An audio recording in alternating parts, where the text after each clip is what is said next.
Hey guys, Stay-Patient here, back with another Fallout 4 video, and today we're going to be discussing the Benevolent Leader trophy or achievement. Now this one involves getting the happiness rating at one of your settlements up to 100%. It's causing some people some problems, and it's a bit temperamental, this one, which is why I'm going to show you a method of going about earning it sort of on a separate save by using a lot of stores basically. As you can see, I've got all these stores out, and I'm going to explain how you can go about setting up your settlement in a way that's going to be able to boost your happiness relatively quickly. Now, I did a couple of videos earlier in the week. One of them discussed the basic requirements for keeping your settlers happy, things like food, water, defense, etc. So that's going to be linked in the top left of the screen now. So check that out if you're quite new to the game or you're quite new to building your settlements, just to make sure you know how much you need on each of these different categories.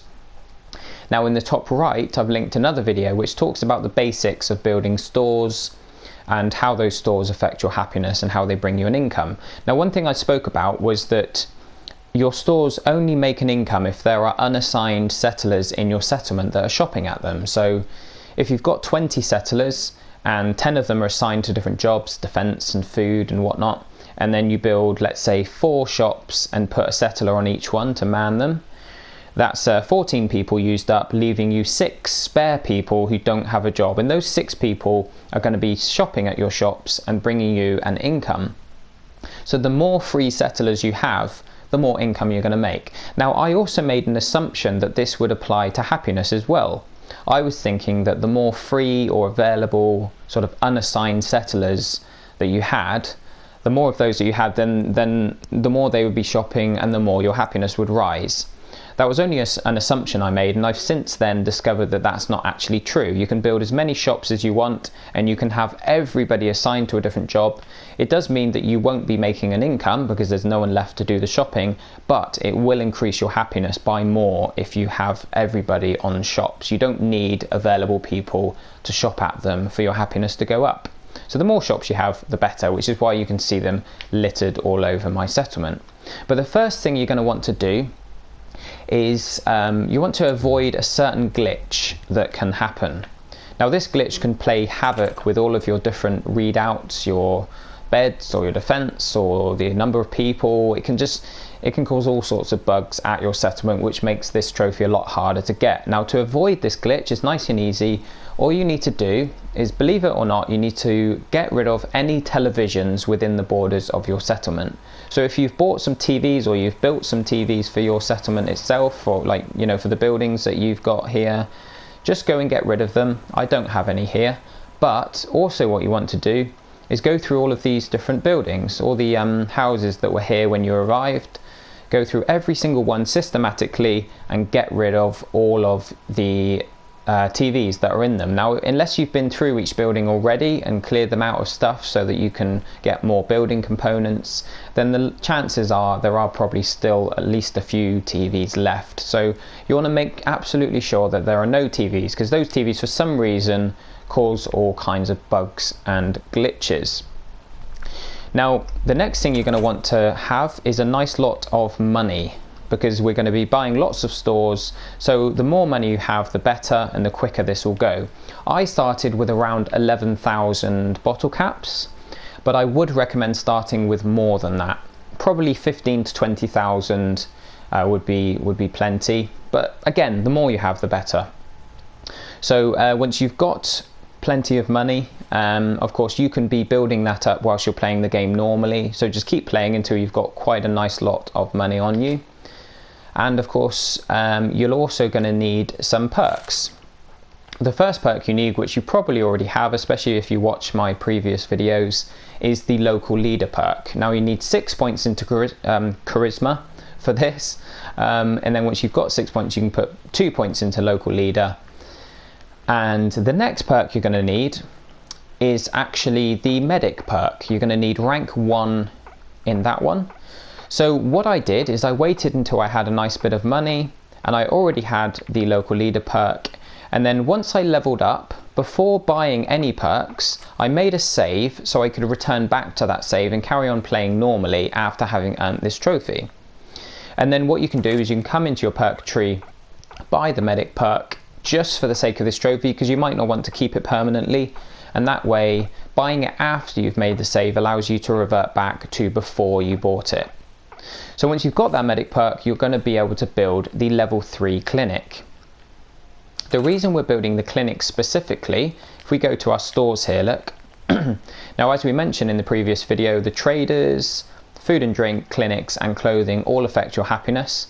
But there are two plus sides about the clinic. Firstly, it costs more money than any of the others. All of the others, the tier 3 trader for instance, and clothing and all that, they all cost around 1,500 or less, whereas the level 3 clinic costs 1,800. Now the fair assumption is, and everyone's kind of made this assumption, is that the higher the price of the shop, then the more benefit you're going to get from it. So you're going to get more happiness increase, and you're going to get more money if you're trying to make money from it. But for the sake of this this trophy, we're going to be going for happiness. So having a more expensive store is hopefully going to have a bigger impact on your happiness.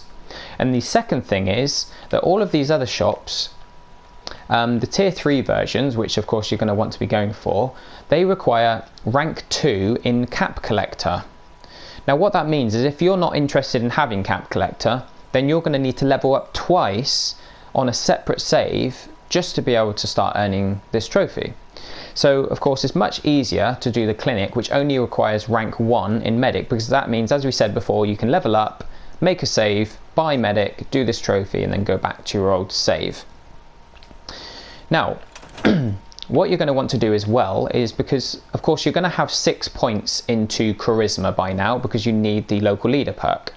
Then what you're going to want to do is wear any clothing that increases your charisma, so you can get more people, you can bring more people in to your settlement, because even if you're just wearing clothing to have temporary increase to your charisma, that does still have an effect on how many people can be at your settlement. So I've got some glasses and a suit here that gives me extra 4 points of charisma. I did have a hat.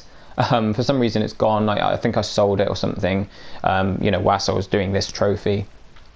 But once you've got all those clothes on, figure out how many people are going to end up at your settlement. So in my case, I've got +4 to charisma, so that takes me to 10 charisma. For every point in charisma, you get an extra settler. So 10 points means 20 settlers in total, because you can have 10 to begin with, and then it builds up to 20 once you reach maximum charisma. So I can have 20 people, which means you need to make sure you have all of your other requirements covered. So you need at least 20 food, at least 20 water, and then you need your defense to be equal to or greater than the combined total of your food and water. So in my case it would be 44, and I have 80, so that's fine. Now one thing to bear in mind is that it's good to try and keep track of who you have working on food. Now the way I've done it to make it nice and easy is I've chosen, because we need 4 people on food to be able to produce 24 food total. Each person produces 6, depending on obviously how much food you've actually got planted, but I've gone with each of the named people. So I've got Mama Murphy, both of the Longs, Marcy and June, and I've got Sturgis. Now that means it's easy to keep track of who is working on food.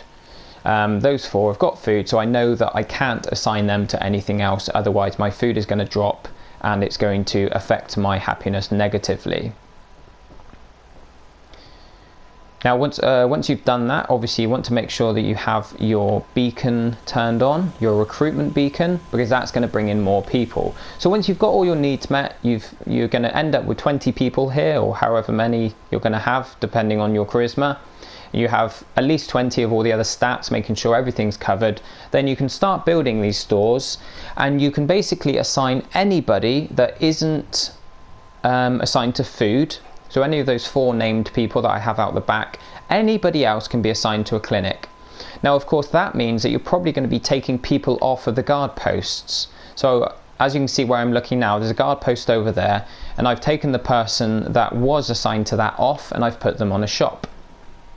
And there's a bunch of guard posts around. There's actually some gaps where there were guard posts. I had one here, I had one down the end of the road between the turrets. But you can get rid of those guard posts, or you can reassign the people onto shops, and you want to have as many shops as possible that are all manned by someone. And as more people come in, as you recruit more people through the beacon, you'll be able to build more shops, and you'll be able to have more of them manned, and it's going to start increasing your happiness at quite a fast rate. It does still take a bit of time, but it's not too bad. The more shops you have, the better. Now, I do have some traders and some other shops here just because I had those before starting this trophy, so I included those as well. But of course, you're going to want as many tier 3 clinics as you can buy because they have the best impact. So what you're going to do during this process is, as you have more people coming in and as your happiness starts growing, what you can do is you can sleep for a while, sleep maybe for 24 hours, and then these shops will start building up some money, and some of them will have a bit of money. Now, once you run out of money yourself, once you run out of caps and you can't build any more stores, then you can go to the shops and you can sell your valuable items to them to be able to make some more funds, and that allows you to carry on buying more stores. So if we come here, she's got nearly 600, so I can sell anything really. It doesn't matter if it's stuff I want to keep, because remember, we're going back to an old save. We can sell that, another 600, so we're at 750 nearly. And you can keep doing that. What you want to do is systematically go through the stores. Now, a lot of them won't have any money, but some of them will, and it takes some time for them to regenerate money. So that's why we're sleeping, because while we're sleeping, not only is our happiness going up, but the stores are gradually building up a bit more money as well. So it's really just a systematic approach of, once you have all your needs met and you have more people coming in, you're going to be just selling everything, using that to buy more stores, assigning people to them, and eventually you'll get to the point where, in my case, I have 20 people here, 4 of them are assigned to food, which means I have 16 shops out, and each of those shops is manned by one person. So there's no one doing anything except manning stores and harvesting food. And eventually, guys, this will build your happiness up. You will reach 100 happiness. Now, you don't have to have exactly the amount of shops that I've got or exactly the number of people, but this is the approach you want to take. You want to just keep building stores, keep making money, and you know, it's just an ongoing thing like that. I waited for days and days by sleeping 24 hours at a time, and sometimes you'll wake up and your happiness will have bumped up a couple of %, and sometimes you just want to kind of walk around and the happiness will climb gradually on its own. But there you have it, guys. That's pretty much the approach you want to take, and then of course once you've done this, you can go back to your old save and carry on playing normally. I hope this has been helpful. If anyone has any questions on this method, you know, please let me know. One thing to mention is probably to make sure all of these clinics and stuff have enough space behind them so that the people can man them, because I think they still affect your happiness even if their current shopkeeper isn't actually stood there. But if you want to check that the shop is currently manned, what you can do is, if I just send this guy away somewhere, just to show you a little trick here, which I have shown you on other videos, but he's leaving the shop now. What you can do is, when you're in the build mode like this, you can hover over the shop and it will say it requires 1 person. If that person is green, the little icon in the top right corner there, if it's green, it means there's someone covering it, so that's fine. If it's red, it means you need to find someone to man the shop. But this guy will return back eventually. So there you go, guys. I hope you can earn this trophy. It's one of the rarest trophies in the game. In fact, it is the rarest after the platinum, of course. So I figured I'd try and get it out of the way, because so many people have completed the game and they've been trying to earn this trophy throughout the whole of their playthrough and they never got it. So I thought I'd like to get it off my mind, and then I can build my settlement however I want it, rather than sort of focusing on this trophy throughout my entire playthrough. So if you want to do the same, then just follow what I did and you should be fine. So in the meantime, guys, thanks again for watching. Stay tuned for more Fallout 4 content. I'll catch you all soon. Have a great day.